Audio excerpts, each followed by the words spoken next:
अस्सलामुअलैकुम। इस खास चर्चा में आपका स्वागत है। वालेकुम सलाम, शुक्रिया बुलाने के लिए। आज हम मिस्र के पिरामिडों की दुनिया में उतर रहे हैं।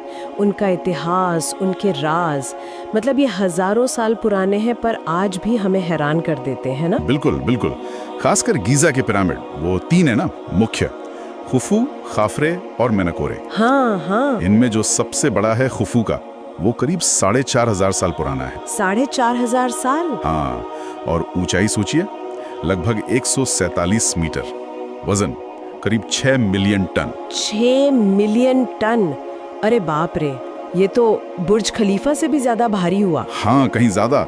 और बना है लाखों पत्थर के ब्लॉक से, लाइमस्टोन, ग्रेनाइट। और कुछ ब्लॉक्स तो मैंने पढ़ा था कि 80 टन तक के हैं। मतलब अविश्वसनीय। बिल्कुल, 80 टन।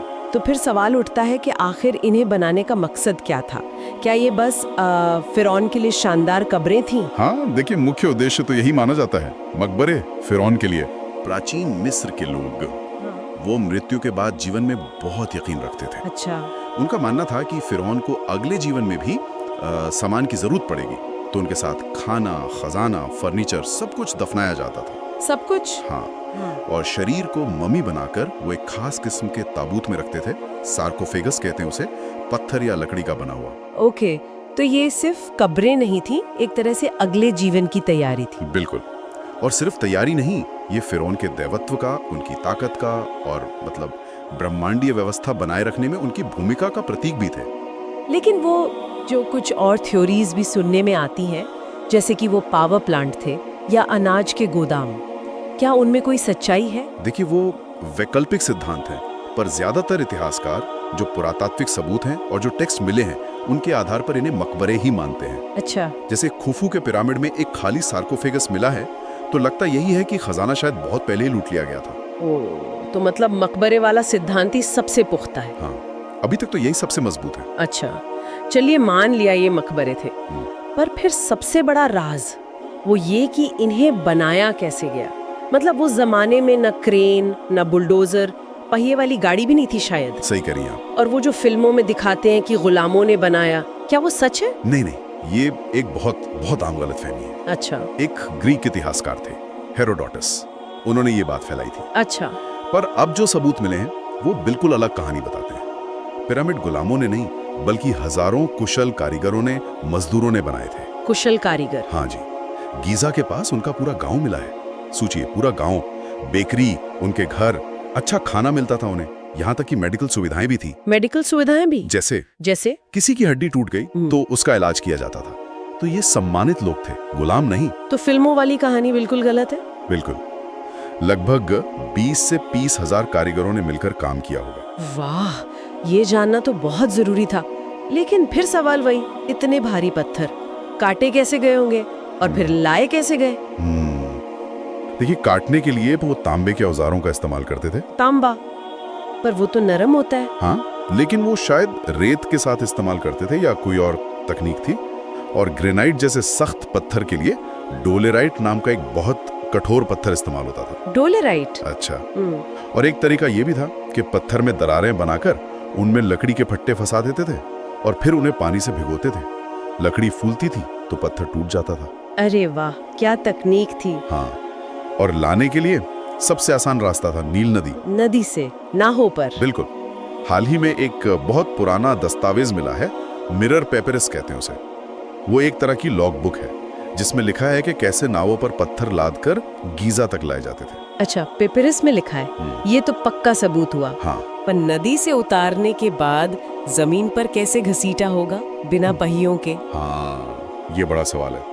इसके लिए लगता है कि वो लकड़ी की स्लेज इस्तेमाल करते थे। स्लेज? हाँ, एक पुराने मकबरे में पेंटिंग मिली है जिसमें एक भारी मूर्ति को स्लेज पर खींचा जा रहा है।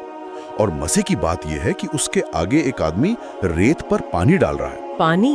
रेत पर। उससे क्या होता था? उससे घर्षण मतलब फ्रिक्शन कम हो जाता है। प्रयोग करके देखा गया है कि गीली रेत पर भारी चीज खींचना बहुत आसान हो जाता है। कमाल है, मतलब एक छोटी सी ट्रिक से इतनी बड़ी मुश्किल आसान कर दी। बिल्कुल, इंजीनियरिंग का कमाल था वो। और फिर उन पत्थरों को उतनी ऊंचाई तक कैसे पहुंचाया? 147 मीटर तक। क्या वो रैंप वाली थियरी सही है? हाँ, रैंप वाली थियरी सबसे ज्यादा मानी जाती है। और इसका सबूत भी मिला है। 2015 में एक करीब 4500 साल पुराना लकड़ी का रैंप मिला है। लकड़ी का रैंप मिला है। हाँ, तो लगता है कि उन्होंने या तो सीधे या फिर घुमावदार रैंप बनाए होंगे और उन पर रस्सियों से और शायद लकड़ी के लीवर्स की मदद से पत्थर ऊपर खींचे होंगे। लीवर, जैसे वो शादूफ सिस्टम होता था पानी निकालने वाला। हाँ, कुछ वैसा ही सिद्धांत, लीवर के सिद्धांत पर। फिर भी ये सोचना कि सिर्फ 20 साल में ये सब बन गया, मतलब हर कुछ मिनट में एक भारी पत्थर सही जगह पर रखना, ये स्पीड तो आज भी एक रहस्य है। बिल्कुल, गति वाकई हैरान करने वाली है। आज की तकनीक से भी शायद मुश्किल हो। बनाने के तरीके के अलावा इनकी डिजाइन की सटीकता भी तो हैरत अंगेज है। बिल्कुल सटीक उत्तर दक्षिण पूरब पश्चिम की तरफ है ये पिरामिड। हाँ, लगभग परफेक्ट अलाइनमेंट है, गलती बहुत ही कम है। बिना कंपास के ये कैसे किया होगा उन्होंने? अंदाजा लगाया जाता है कि शायद उन्होंने ऑटम इक्विनॉक्स का इस्तेमाल किया हो, साल का वो दिन जब दिन और रात बिल्कुल बराबर होते हैं। उससे पूरब पश्चिम की सटीक लाइन पता चल जाती है। अच्छा, या फिर तारों को देखकर। हाँ, ये भी हो सकता है, रात में खास तारों की पोजीशन देखकर दिशा तय की हो। एक थ्योरी वो ओरियन कोरिलेशन वाली भी है। हाँ, मैंने सुना है उसके बारे में कि पिरामिड ओरियन बेल्ट के तारों की सीध में है। हाँ, लेकिन ज्यादातर एक्सपर्ट्स अब उसे बहुत सटीक नहीं मानते। वो एक तरह की फ्रिंज थ्योरी मानी जाती है। ओके, और क्या हाल फिलहाल में कोई नई खोज भी हुई है इनसे जुड़ी? हाँ बिल्कुल, आजकल नई तकनीक आ गई है ना, म्यूऑन टोमोग्राफी। म्यूऑन टोमोग्राफी, ये क्या है? ये एक तरह से पिरामिड का एक्सरे करने जैसा है, पर बिना ड्रिल किए।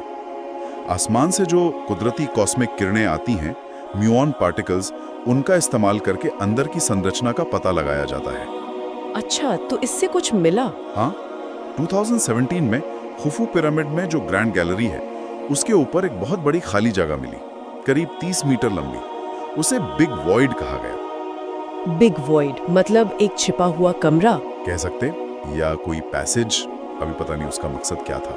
और फिर 2023 में उसी पिरामिड के उत्तरी हिस्से में एक और छिपा हुआ गलियारा मिला, करीब 9 मीटर लंबा। अरे वाह, तो मतलब अभी भी राज खुल रहे हैं। बिल्कुल, हर नई खोज से यही पता चलता है कि हम इन अद्भुत स्मारकों के बारे में अब भी कितना कम जानते हैं। वाकई ये पिरामिड तो रहस्यों का एक अंतहीन खजाना लगते हैं। इस गहरी और इतनी दिलचस्प बातचीत के लिए आपका बहुत बहुत शुक्रिया।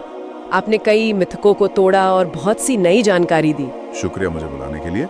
ये विषय ऐसा है कि इस पर बात करना हमेशा ही अच्छा लगता है, और कौन जाने भविष्य में और क्या क्या पता चले। बिल्कुल, उम्मीद है आगे भी ऐसे ही राज खुलते रहेंगे। दर्शकों को अलविदा। अस्सलामुअलैकुम वरहमतुल्लाहि व